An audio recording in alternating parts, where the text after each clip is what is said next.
Monday, June 24 edition of PFT PM. This is the closest thing we get to the low point of the NFL offseason. But all that said, there is still plenty happening. And I couldn't give Monday a chance to develop. I had to do this fairly early because heading to Atlanta a little bit later this morning, had a lot of things to do. This is one of those 10 pounds of shit in a 5-pound bag days where there's just a lot you've got to do and you've got to be economical. Got my workout in half the usual time.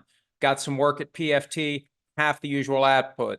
PFT PM, ideally half the typical unrestrained length of 60 minutes, going for 30 minutes, because I still have to pack. I'm leaving in 53 minutes exactly, and I've yet to pack, but it's only a one-day trip. I mean, how much do you really need to take? I'll find out when I start packing, as soon as we pack in PFT PM. Got some things to get to, though, and one of them is made up. Even though people like it, they love to get agitated about it. They love to argue about it. They love to see where their team sits if it's in a good spot, and they reserve the right to get pissy if their team is not as high as they would like. Power rankings. We haven't done them since the end of really the regular season. So why not fill the biggest news void of the offseason with a made-up list of where the 32 teams currently are? Now, it's important to keep in mind, this is not a prediction of how the season's going to go. The one big thing we know about the season, but we also don't know about the season, is that guys will get injured, and it will change everything. Just talk to the Jets from last year. But every year, there's some sort of injury or a team that has a rash of injuries that causes someone to not be nearly as good as we thought. And then there'll be that team that has everything fall together the right way, and they end up being much better than anyone thought they would be, like the Texans last year. This is just a snapshot of my own sense of where the 32 teams are right now. You still may not be happy with where your favorite team is, but here's the reality. If you're going to rank from 1 to 32, somebody's got to be 1, and, wait for it, somebody's got to be 32, and 31, and 30. And the separation in the offseason is probably far less than it is when you play the games and we see the records and we see teams with far more wins than losses, and we see teams with far more losses than wins. That becomes easier as the season goes on. It's difficult now, especially because the NFL loves to sell hope to every fan base. The last thing really the NFL would want anyone to see now is their favorite teams ranked anywhere below 1, because the goal is to get everyone to delude themselves into thinking, I need to be all in, not in the Cowboys sense. I need to be all in with my favorite team this year because this could be the year. This could be the year. If this happens, this happens, this happens, this happens, this could be the year. And it might not be, hey, Super Bowl. It's more along this whimsical notion of my team that isn't supposed to get to the playoffs could get to the playoffs. And once you get there, who knows? And when teams like the Texans dramatically turn it around quickly, that gives everyone optimism that this year can be the year. The NFL loves it. The NFL loves to tout worst to first. The NFL loves to point out the turnover. And every year you look at the playoff picture, half the teams, sometimes more, end up not getting back, which means teams that weren't playoff teams. Wait for it. This is important, logical reasoning. If teams that did make it last year don't go back this year, teams that didn't make it last year make it this year. And that just feeds this idea. And that's the goal. And look, I'm not complaining about it because I see our traffic trends and I see how it can change when you have fan bases who come to the realization that this year isn't the year after all. The earlier that happens, the more that you see the impact on the engagement and the interest. And I'm not complaining about it. I'm just being very authentic and real about it. The NFL wants, and I frankly, as a business owner of a media outlet, I want as many fan bases to be engaged as long as possible. The only difference is they won't tell you the truth. I will. We want you to be engaged. We want you to be interested. We want you to be entertained. Are you not entertained? Probably not, but you're watching anyway. So it serves the purpose. All right. I posted this earlier today, and it's been hanging around for a while, but it has moved pretty quickly. David Tepper, the Panthers owner, who is known for throwing a drink on a stranger and or removing, not forcibly, but still in a kind of rude and impolite way, the hat of someone at the entrance to a restaurant that dared to put up a sign that questioned the great and powerful Tepper. He wants $650 million in taxpayer money to help renovate Bank of America Stadium. They're looking toward the future that would include a new stadium. I think 2046 is the timetable for building a new stadium. But for now, $650 million in taxpayer money from the city of Charlotte in exchange for a 15-year extension of the commitment to keep both the Panthers and the MLS team that Tepper owns, Charlotte FC, in town. I just continue to be, and I think as time goes by, it's going to become more glaring. I'm intrigued by the disconnect between how the democratic political process would work and the undemocratic political process does work. If you put on a ballot box, or in a ballot box, or on a ballot, one of the three works. If you put to vote, just when in doubt, just come up with something different entirely. If you put to vote this question of $650 million in free money for a guy who's worth $20 billion, and the team is worth who knows how much, the values keep going up and up and up. If you put that on a ballot in Charlotte, it would fail. It would fail overwhelmingly.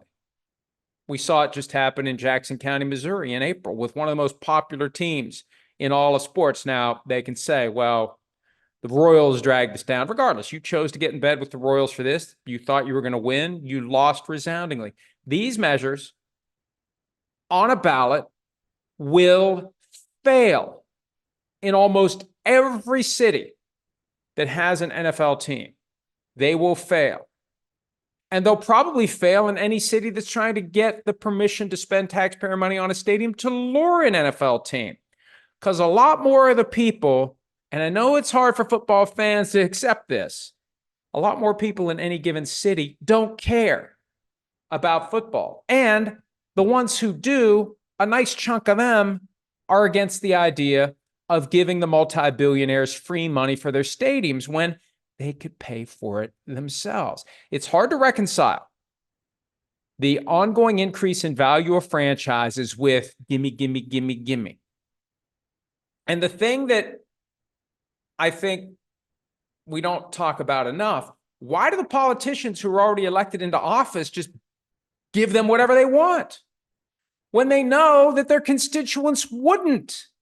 They know. The members of the Charlotte City Council, all 11 of them, know that if this was on a ballot, it would fail. So why are you giving it to them? How do you know better than the will of your constituents? They wouldn't do it. So why are you doing it? Well, we don't want to lose the team. Well, is he really going to move? Where would he move to? Where else are they going to give him what he wants? You know, he'll go in for a meeting and he'll do the whole blowhard thing. And I don't even know that he's aware of it. I think when you get that much money, you're so used to people just, you know, deferring to you everywhere you go. It develops your personality to the point where you have no qualms about throwing a drink on someone or pulling a hat off someone's head. And people will say, why do you mention that all the time? Because he did it. He did it.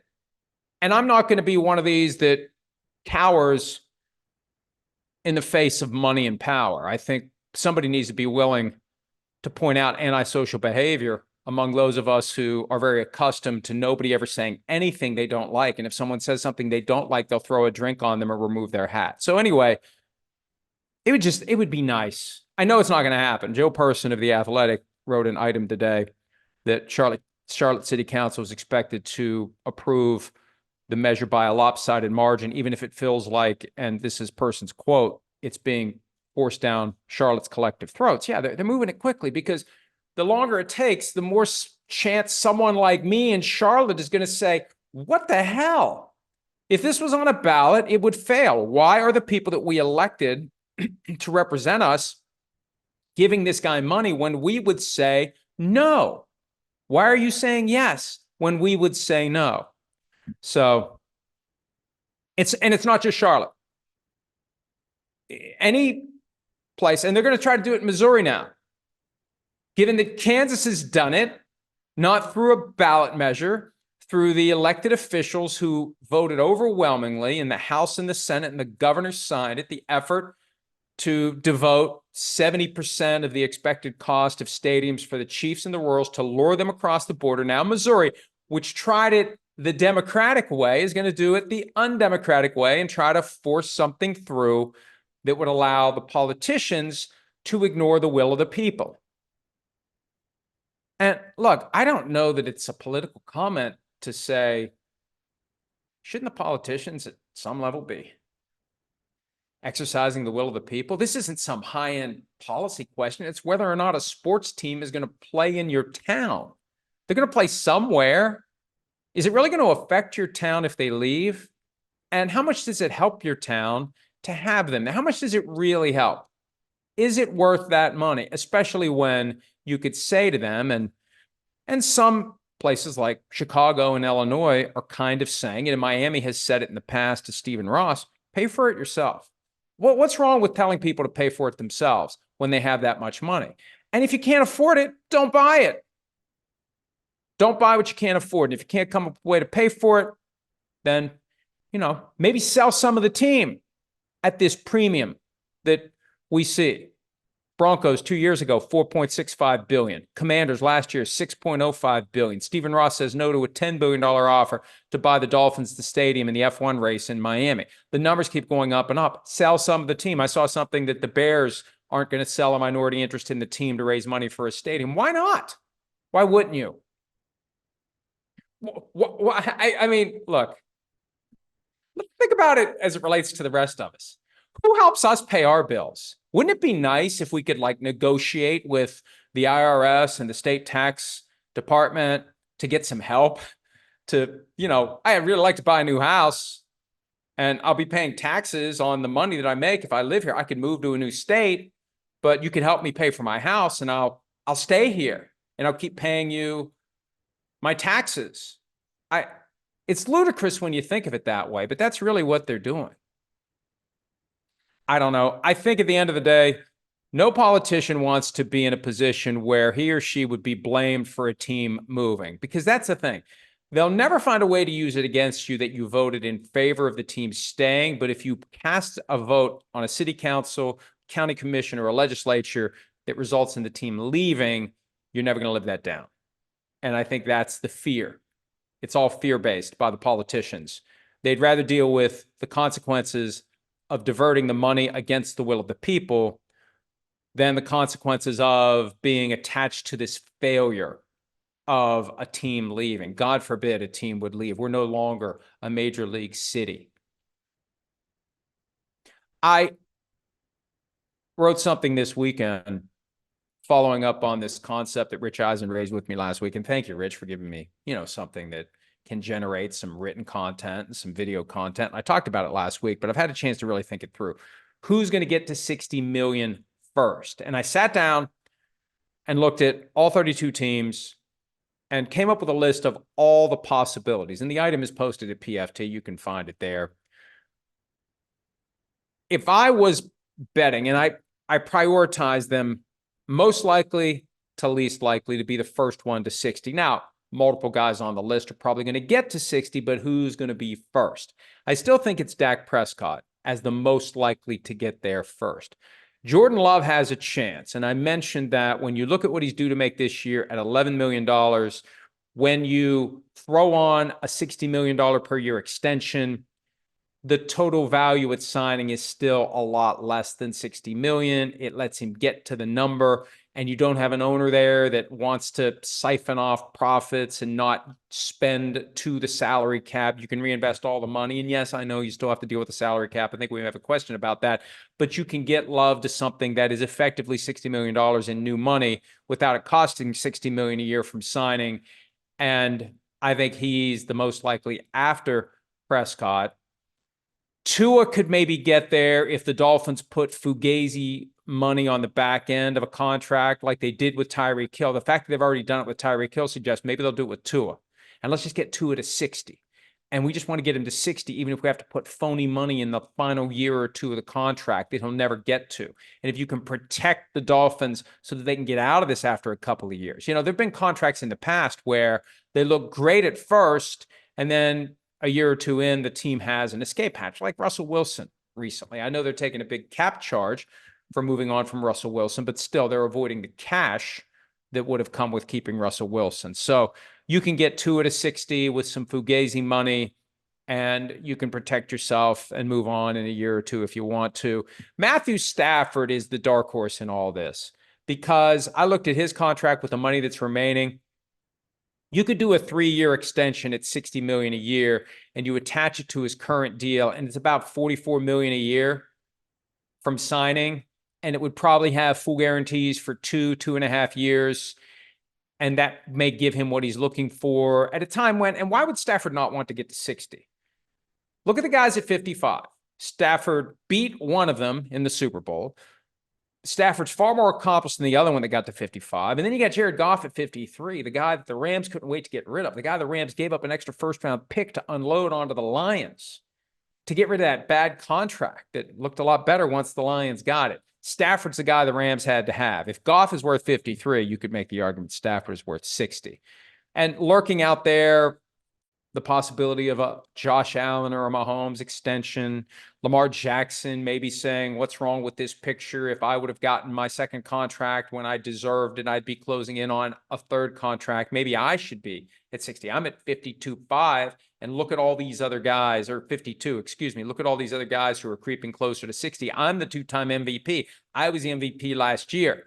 Maybe I should be at 60. So I put him at the bottom. He was the last one in. I almost didn't include him. And somebody emailed me, because I thought about Tom Brady.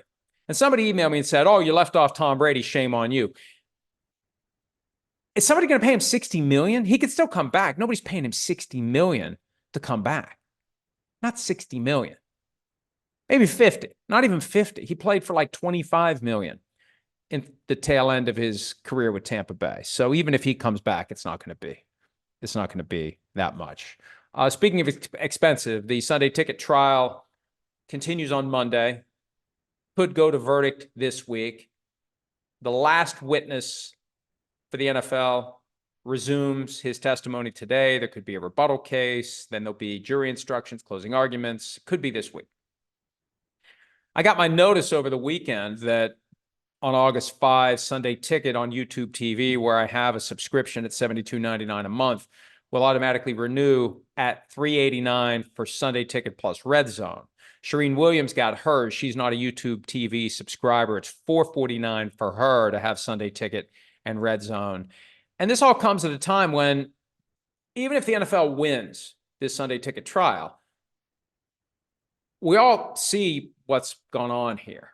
Even if they're allowed to do it, and they claim that it's all about choice, they're gouging us for Sunday Ticket because they want to protect the Fox and CBS packages in local markets. Even if they can avoid technical antitrust liability, maybe they can get the antitrust exemption under the Sports Broadcasting Act of 1961 to apply to Sunday Ticket. Silver bullet. We're allowed to do this. We're allowed to be anti-competitive. We're allowed to rig the price of Sunday Ticket to get people to say, nah, I'm not paying that. I'll just watch whatever you give me. I'll take whatever you give me and be happy with it, even if I'd rather see a different game. I'm not paying for the full year at $449 or $389. And look, hey, I get it at $389, but I got to pay $72.99 a month to get it for $389. I'm thinking about canceling and seeing what happens, because I've done that. I'm not going to name other services. I should. But I'm always a little, and this is why I'm glad that we don't charge, and we never will. We can always say you're definitely getting your money's worth if we don't charge. But if you're a current customer, a loyal customer, you get your renewal notice and you pay whatever the price is, and it just keeps going. And then you see that the same company that you're paying a certain amount to is making the product available to attract new subscribers at a lot less than what you pay. At some level, doesn't that piss you off? Like, why are you giving that deal to the people who have chosen not to do business with you? What about the people who have chosen to do business with you? And with one specific sports journalism subscription service, I got pissed off last year when I got my renewal notice because I keep seeing $1.99 for the whole year, whatever the hell it is. So I said, hey, I'm out. And boom, just like that. Just like that. Just some ridiculous reduction. And I took it, and I'll probably do it again the next time they send me a renewal notice. But I'm tempted to do it with Sunday Ticket and see what they offer me. Because there was supposedly some offer that was available around draft time, and I never got the email for it. And maybe it was on the startup screen, but I just don't pay attention. So I'll see what happens. It's not going to get more expensive. Wouldn't that be something? That would really be the middle finger to the customer. They offer it to you for $3.89 as a renewal. You say, I'm canceling, and then you go back. Oh, sorry, now it's $4.89. So that's probably what will happen to me. But I'm tempted to do it just to see what they do. And again,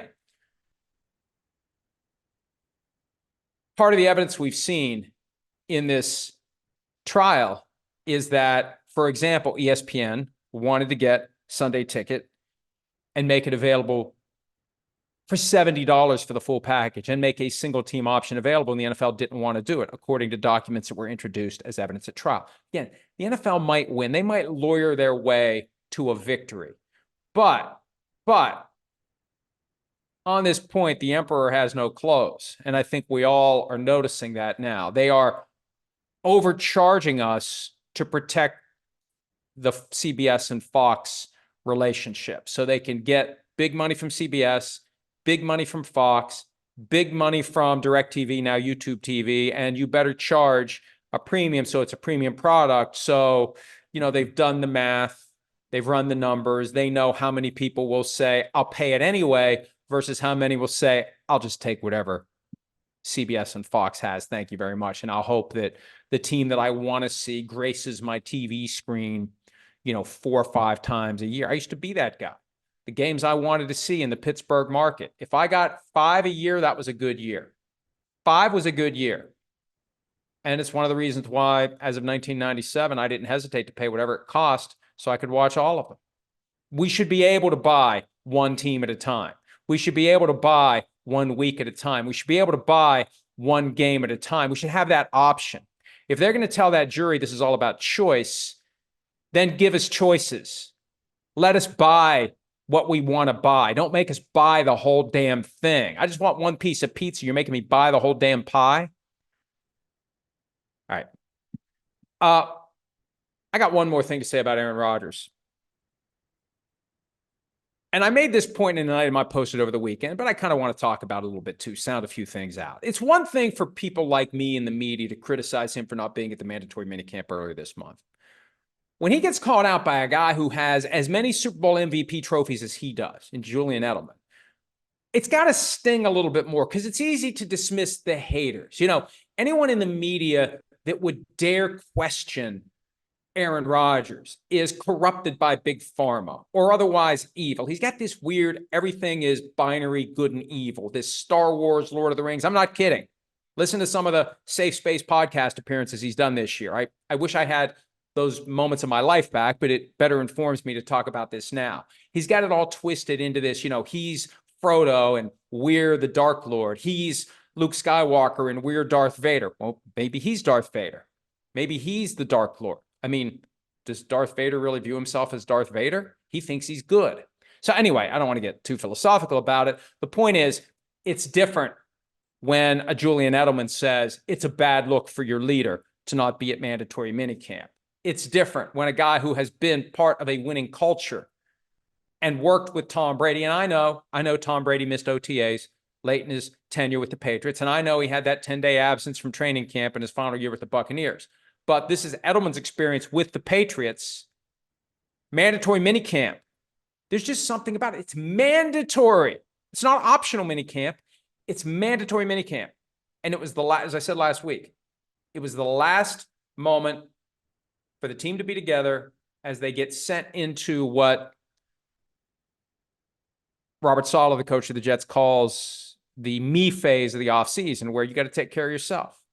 And you know, I'm so used to this. Jets fans twist themselves into knots to diminish anything I might say about this. But you know, in your heart, you wish Aaron Rodgers had been at the mandatory minicamp to get the extra reps and to be able to reinforce the message to the locker room.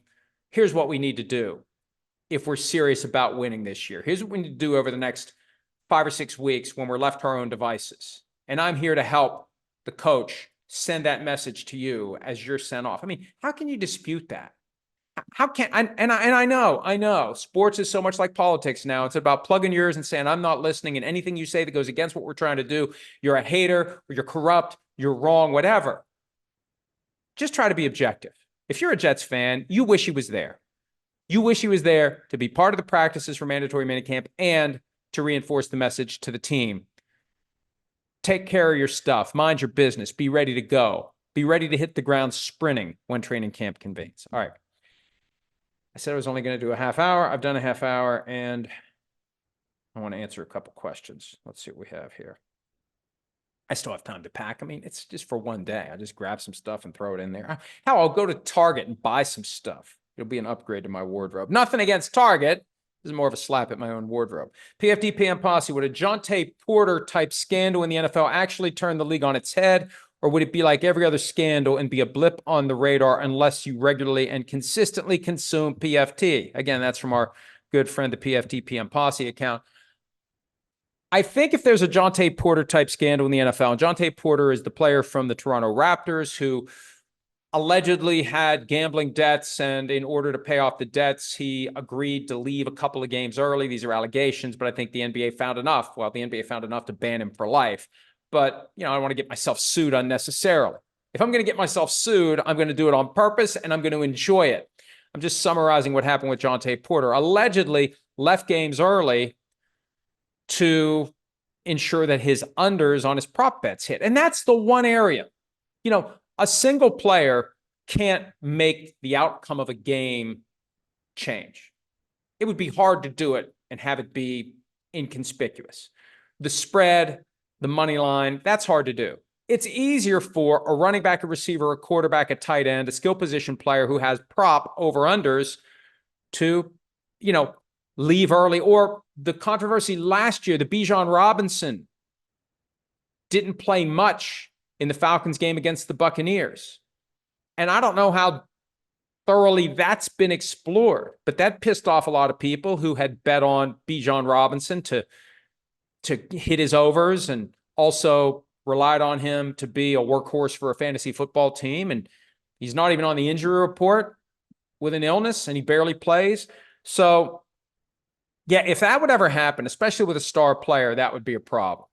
I just feel like the NFL is just dodging bullets that the other sports are taking. And I know that there's been some scandal in the NFL as it relates to gambling, but guys getting suspended for gambling when they're not around the team, like Calvin Ridley, he wasn't playing when this happened. I mean, at some point, there's going to be a scandal with somebody who's playing, somebody who's betting on his team, maybe betting on his team to lose, or somebody who is connected to a scam for his unders and he's embellishing an injury or an illness and tapping out. We saw it happen with Jonte Porter. The NFL needs to be ready for it. And one of the various fiction projects that I've worked on over the past few years is kind of a cautionary tale that focuses on a backup quarterback, a member of the mob who's corrupted him. I don't want to go too far down the plane. It's actually, given that I wrote it, it's actually not bad. Trying to figure out what to do with it, exploring options with publishers. I like the idea of controlling the rights to my own stuff, owning my own stuff, producing my own stuff. I get to do the cover. I get to do the format. I get to do everything. There's still something to be said for having your book in every single bookstore in the country. I learned that with Playmakers. So anyway, I want the NFL to get an idea of what they could be dealing with so they'll take appropriate actions to avoid it. Because I just don't think, I mean, if we're going to quote Lord of the Rings as we did with Aaron Rodgers, I think of the line from the Fellowship of the Ring. Yeah, okay, I'm fine. What a shock. He's a nerd. When Aragorn asks Frodo if he's frightened, and he says yes. He says not frightened enough. I think of that when I think of the NFL, because they can say they're concerned about the impact of gambling on the integrity of the game, et cetera. They're not nearly concerned enough. All right. JC, if Tua decides to play for $23 million and plays about the same as last year, do you think the price tag will go up for the Dolphins? Yeah, it will. It will. The thing with Tua, just to summarize, there's what he wants, what he can get, and what he has. He has $23.1 million. He can get whatever the Dolphins put on the table before training camp or the start of the regular season. What he wants is a market value contract. The point I've been making is, will he hold out to get what he wants? Because he's going to have to choose before training camp, I believe, between what he has and what he can get. And it's a gutsy move to go forward with 23-1 if they're offering you 40, 45 in new money and financial security, full guarantee for 2 years, injury guarantee for another year or two after that.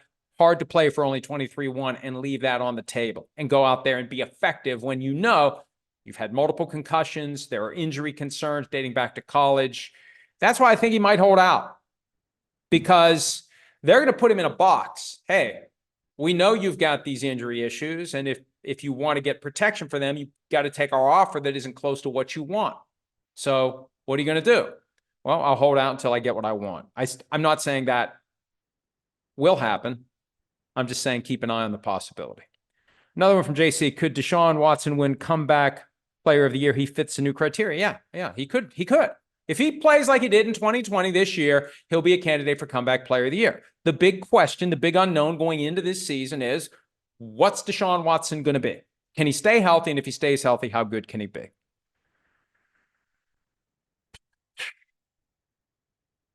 All right. I got to wrap this up, so I'm looking to see what we have here. Zachary Bennett, why do you think the Chiefs have had so many off-the-field issues? It seems like this is a record amount of arrests and overall bad PR, even though it's probably not. It's not. It's glaring because it's the Chiefs. It's a couple of guys who've had multiple issues. Then there were a couple of guys who got arrested for marijuana possession. Who the hell cares? I mean, it's 2024. It's legal in most of the country. Who the hell cares about marijuana possession? But Isaiah Buggs, Rashee Rice, that's been the problem. And somebody asked me, why didn't they just cut Isaiah Buggs? The affidavit came out last week. We talked about the allegation that he broke into an apartment with a tire iron, allegedly dragged the mother of his children downstairs. Why didn't they already cut him? I think they're concerned that if they cut him, it becomes more glaring that they didn't do anything with Rashee Rice. It's all happening too quickly. That's my spitball that may be completely off the mark, as it often is. One more from our good friend Tom Marshall, known on X as A Red Zone UK. It only took me about 10 years to figure out how to properly do that Twitter handle. You get 2 questions to Aaron Rodgers. Truthful answers only. What do you ask? I know it'll never happen, but humor me.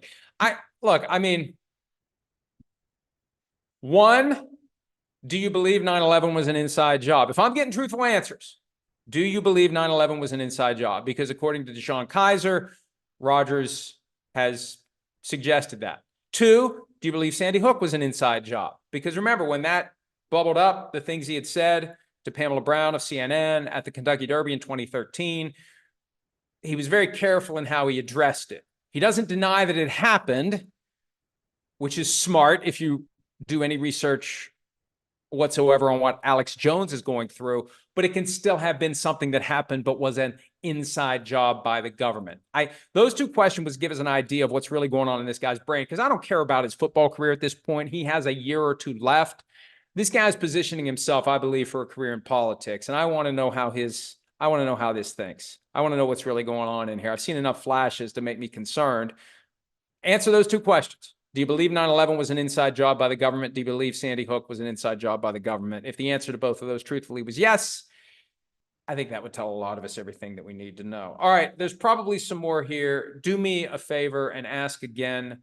Probably won't be able to get to it tomorrow because I'll be tied up in Atlanta, be getting home fairly late. We'll plan on doing something Wednesday, then probably Thursday, then probably Friday. Thanks as always for some of your time. There will be fresh content every day. No matter how slow things get, we'll come up with something to post throughout the day at profootballtalk.com. We'll see you there. We'll see you here. We'll see you wherever else we may see you. Have a great day. Hi, it's Mike Florio. Thanks for watching PFT on YouTube. Hit subscribe for the latest news and analysis from Pro Football Talk.